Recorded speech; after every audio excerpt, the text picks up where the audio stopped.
Olá a todos e bem-vindos de volta ao Portuguese with Leo. Quando pensamos em França e na língua francesa, a primeira coisa em que pensamos é a final do Euro 2016 e foi o Éder que os... Para além de pensarmos nisso e na Torre Eiffel, pensamos numa língua com uma certa elegância, um certo je ne sais quoi, uma língua chique. O próprio adjetivo chique, que significa precisamente elegante e bonito, foi adaptado do francês para o português, bem como muitas outras palavras que usamos todos os dias. Alguns exemplos clássicos são champanhe, chantilly, crepe, baguette, puré, croissant, basicamente tudo o que tem a ver com comida. Mas para além da comida, há muitas outras palavras que fomos buscar ao francês. E hoje, com a ajuda da minha amiga Elisa do canal French Mornings with Elisa, vamos descobrir quais é que são estas palavras e qual o seu significado. Oui, et on peut commencer avec les mots que tu as déjà dit. On prononce champagne,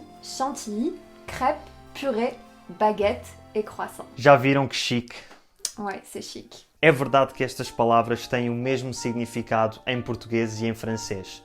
No entanto, existe uma sobremesa fantástica chamada petit gâteau, que não é exatamente a mesma coisa. Em Portugal, se eu pedir um petit gâteau, estou a referir-me a um bolo de chocolate com chocolate derretido no interior, mas se eu pedir um petit gâteau em França... On va te dire, mais quel gâteau? Parce qu'un petit gâteau, c'est juste un gâteau qui est petit. Ça peut être n'importe quel type de gâteau. Ou seja, em França, um petit gâteau é literalmente um bolo pequeno. Saindo agora um pouco da comida, existem palavras com histórias interessantes que fomos buscar ao francês e que têm o mesmo significado nas duas línguas. Por exemplo, abat-jour, que é a proteção que se coloca nos candeeiros para reduzir a intensidade da luz. On l'appelle abat-jour et ça vient du verbe abattre et du mot jour. À l'origine, les abat-jours ont été inventés à Paris au XVIIIe siècle quand on a inventé les premiers lampadaires. Portanto, abat-jour significa abater o dia e vem dos primeiros candeeiros de rua que foram inventados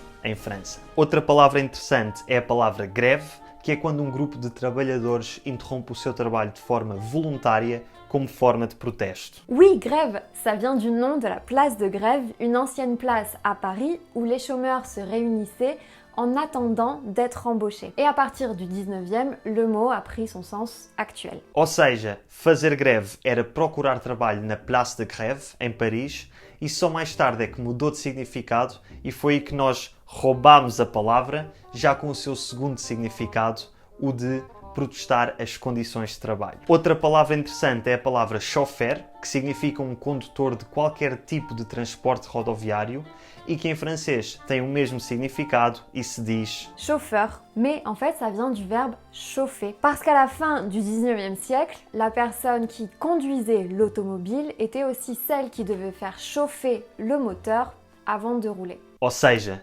chauffeur vem do verbo aquecer e significa, na verdade, aquecedor. De seguida temos outras palavras que fomos buscar ao francês, mas que lhes mudámos um pouco o significado. Isto acontece sobretudo no mundo da moda. Por exemplo, a palavra bonnet, que corresponde aos chapéus redondos com pala, vem do francês, mas aquilo que nós chamamos bonnet, eles chamam Casquette.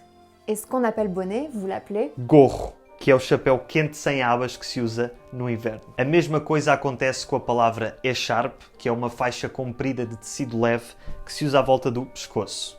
Uma espécie de cachecol mais fino. Oui, et en français, c'est l'inverse. On utilise le mot écharpe pour parler des écharpes plus lourdes.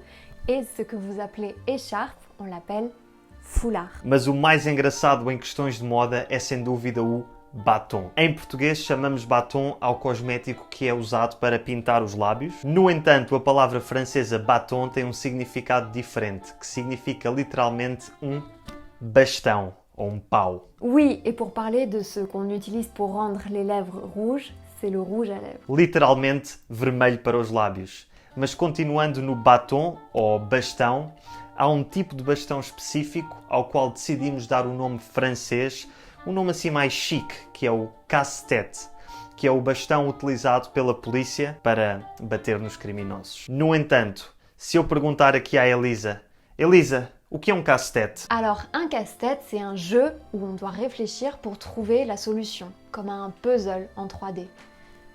Un Rubik's Cube, par exemple. Ça vient de l'expression se casser la tête parce que ce sont des jeux compliqués où on doit beaucoup réfléchir. Ou seja, casse-tête significa puzzle ou quebra-cabeças e nós pegamos no significado literal de quebrar cabeças para dar o nome aos bastões da polícia, os casse-têtes. Espero que tenham gostado do vídeo e da participação da Elisa com o seu sotaque francês chique. Se estiverem a aprender francês, não se esqueçam de ir ver o canal dela, French Mornings with Elisa, e digam-me nos comentários se já conheciam o significado original de todas estas palavras. Como sempre, um grande muito obrigado aos meus patrons que me apoiam todos os meses e convido aqueles de vocês que quiserem aceder a conteúdos exclusivos e à comunidade Portuguese with Leo no Discord a juntarem-se também ao Patreon.